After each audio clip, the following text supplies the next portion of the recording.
अस्सलाम वालेकुम। कैसे हैं आप सब लोग? उम्मीद है खैरियत से होंगे। तो मैं आई हूँ अभी काफ़ी अरसे बाद और कुछ वजूहात की बिना पर मैं बिल्कुल व्लॉग नहीं बना पा रही थी। वीडियोस तो बनी हुई थी लेकिन मैं उनकी एडिटिंग और वॉइस ओवर के लिए बिल्कुल वक्त नहीं निकाल पा रही थी। यहाँ सर्दियाँ ख़त्म होने का नाम ही नहीं ले रही थी और ना ही सुस्ती जा रही थी, लेकिन फिर मैंने सोचा चलो थोड़ी थोड़ी धूप निकलनी शुरू हुई है, अपने किचन को ही डेकोरेट कर लेते हैं। सफाइयों के साथ साथ कुछ चीज़ें भी मैंने मंगवाई हुई थी, उनको भी सेट करना था। फिर ईद भी आने वाली थी और कुछ नए प्लांट्स लगाने थे।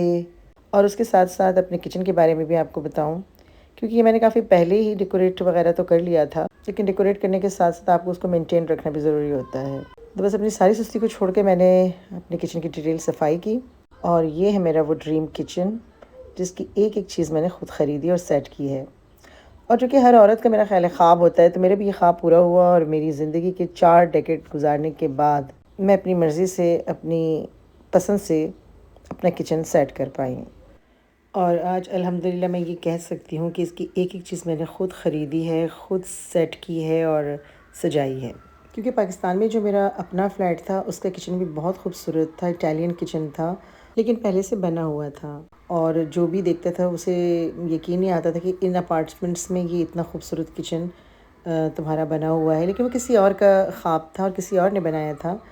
तो मुझे मौका नहीं मिला अपना किचन ख़ुद बनवाने का, क्योंकि जो किराए के घर होते हैं उनमें भी किचन पाकिस्तान में बने हुए होते हैं, लेकिन यहाँ फ़्रांस में आशिलम यानी सरकारी घरों में किचन बने हुए नहीं होते। और यहाँ किचन में सिवाय किचन सिंक के और कुछ भी नहीं होता। और इसमें लोग ज़्यादातर कुकिंग रेंज और साइड में टेबल लगा कर ही गुजारा करते हैं। तो यहाँ मैंने इस खाली किचन से खूब फ़ायदा उठाया। तो मुझे यहाँ पूरा मौका मिला एक एक चीज़ अपनी पसंद से और सजा कर लगाने का। बजट मेरा थोड़ा कम था, लेकिन कुछ ज़रूरी कैबिनेट्स लगाने के बाद मैंने जो मॉडल्स किचन होते हैं जिनको देखकर मैं आहें भरा करती थी कि मैं कब इस तरह की चीज़ों से अपने किचन को स्टाइल कर सकूँगी, तो उनमें से वो चीज़ें जो कि इतनी एक्सपेंसिव नहीं हैं, जैसे ये आयरन रैक है, काफ़ी स्टाइलिश सा है ये। तो ये दीवार खाली थी तो मैंने यहाँ ये डेकोरेशन पेपर लगा के यहाँ सिर्फ शेल्फ़ और ये रैक लगाया।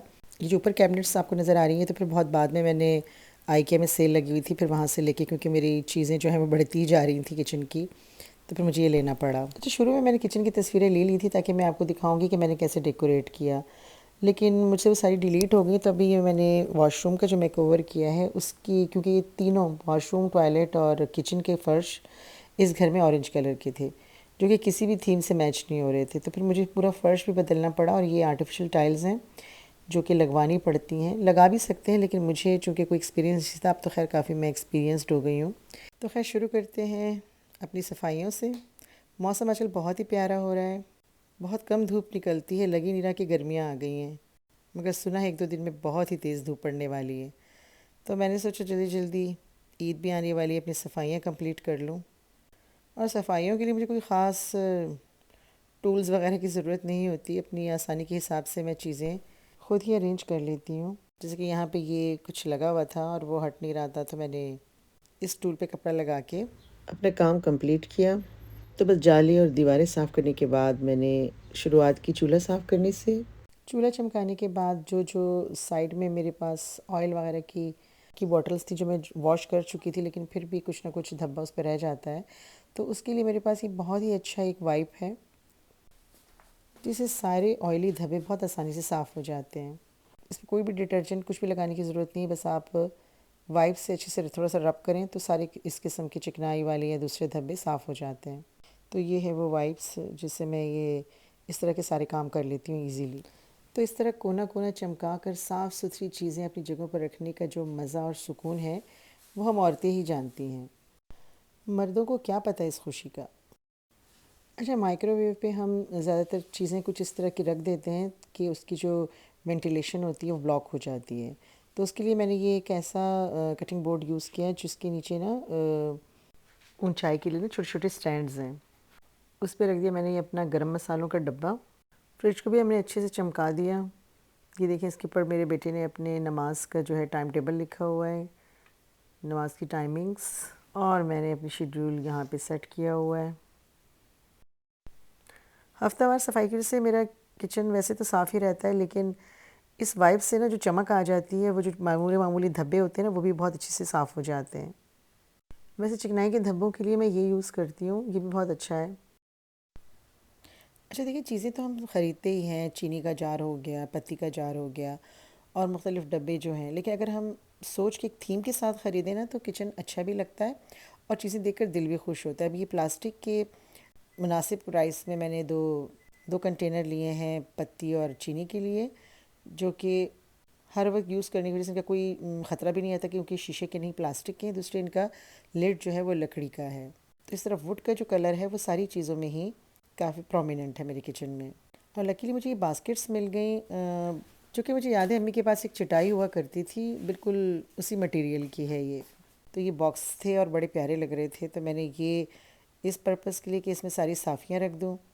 और ये बहुत ही खूबसूरत से देखें लकड़ी के जो है लिड वाले, लकड़ी नहीं है ये, एक किस्म का एक मटेरियल होता है, जैसे कि वो कॉर्क टाइप होते हैं ना, उस तरह के लिड हैं। तो इसमें मैंने बच्चों के सीरियल रख दिए, जो सुबह स्कूल जाते हैं वे ख़ुद बना के जल्दी जल्दी खा के चले जाते हैं, मुझे कुछ नहीं करना पड़ता। और ये मेरी डेली रूटीन में यूज़ होने वाले नट्स हैं और चिया सीड्स, इनको हमेशा मैं सामने शेल्फ़ पे ही रखती हूँ, ताकि जब मुझे रात को भिगोना हो तो मैंने भूल ना जाऊँ। गर्मियाँ शुरू होती ग्रीन टी की फरमाइश कुछ ज़्यादा ही हो जाती है, तो मेरी यहाँ सारी जो मुख्तलिफ़ किस्म की फ़्लेवर की टी थी वो मिक्स हुई हुई थी। तो फिर मैंने इन सबको अलग अलग करके बंडल बनाए और ग्रीन टी को बिल्कुल सामने सेट कर दिया, ताकि जो जो मुझे ज़रूरत है फ़ौरन वो मुझे सामने मिले। और चीज़ें फिर मैं पेंट्री में रख दूँगी। अब आप लोग सोच रहे होंगे कि सारी चाहे चीज़ें जो बाहर रखी हुई हैं इन पे कितनी जल्दी चिकनाई जम जाती होगी। जी बिल्कुल जम तो जाती है, लेकिन इसका एक ही हल है कि मैं हर हफ्ते जो जो चीज़ें डिश वॉशर में रख सकती हूँ, डिश वॉशर में एक दफ़ा डाल के वॉश कर लेती हूँ और दूसरी चीज़ों के लिए वही वाइप जो मैंने आपको शुरू में दिखाया था काम आ जाता है। तो बस हफ्तावार सफाई तो वैसे भी करनी होती है, तो उससे ये चीज़ें सब मेंटेन रहती हैं। मुझे पता था कि ज़्यादातर अप्लाइंसेस ब्लैक में ही होती हैं, तो मैंने ग्रे और वुड के साथ ब्लैक का टच हर चीज़ में दिया हुआ है, ताकि चीज़ें अलग अलग से ना लगें। ग्रीनरी मुझे बहुत पसंद है और मैं हर जगह रियल प्लांट्स तो लगाती ही रहती हूँ, लेकिन जब मैंने इस आर्टिफिशियल बेल से लाइट को सजाया तो मुझे अंदाज़ा नहीं था कि ये इतना खूबसूरत लगेगा। इसने मेरे किचन को चार चांद लगा दी। और ये आइडिया भी मुझे किसी बहुत बड़े शॉपिंग मॉल या मेरा ख्याल किसी रेस्टोरेंट में देख कर आया था।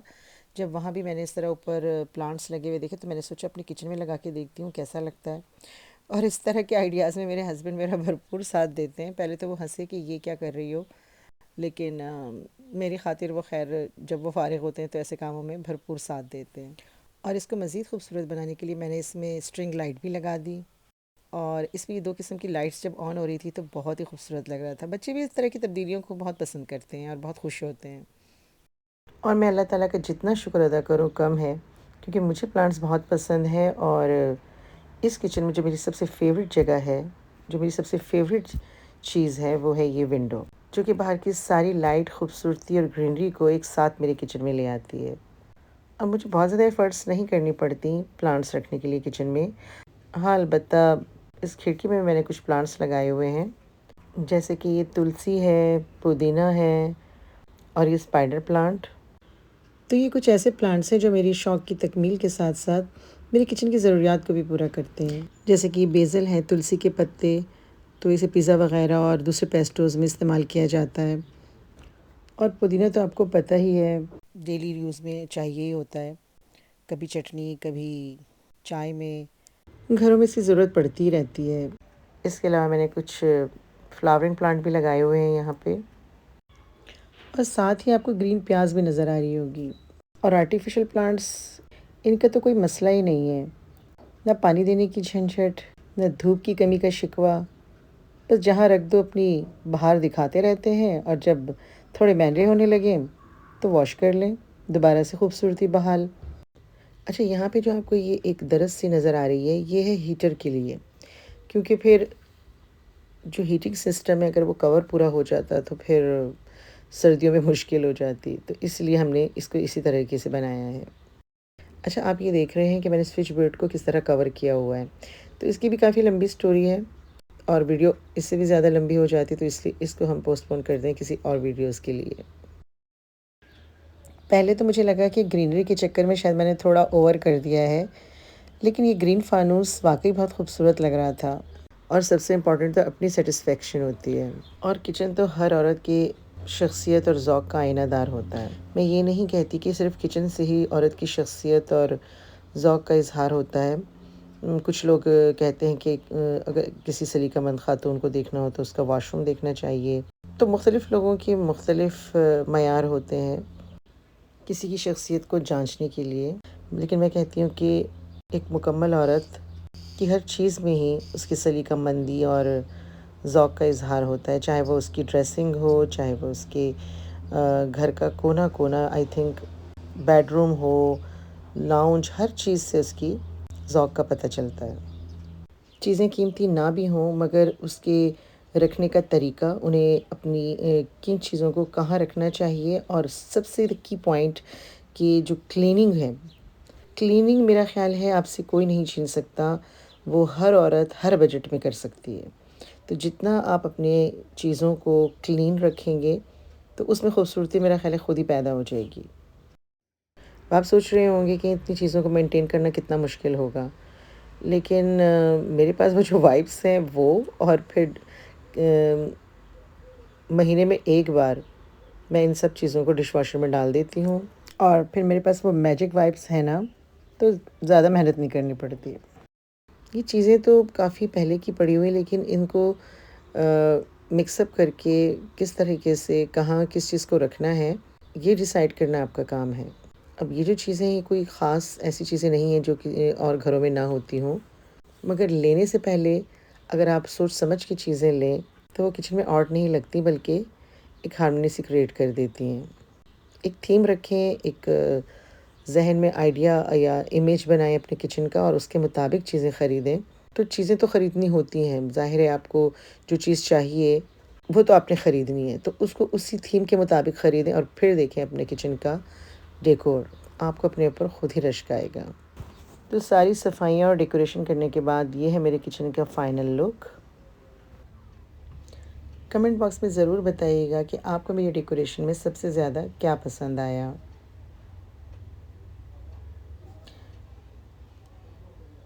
तब चाहते हैं आपसे इजाज़त, मिलेंगे इंशाल्लाह नेक्स्ट ब्लॉग में, और अब कोशिश करेंगे कि इसको कंटिन्यूस रखें और इतने बड़े-बड़े गैप ना आने दें। तो मिलते हैं नेक्स्ट वीडियो में। अल्लाह हाफ़िज़।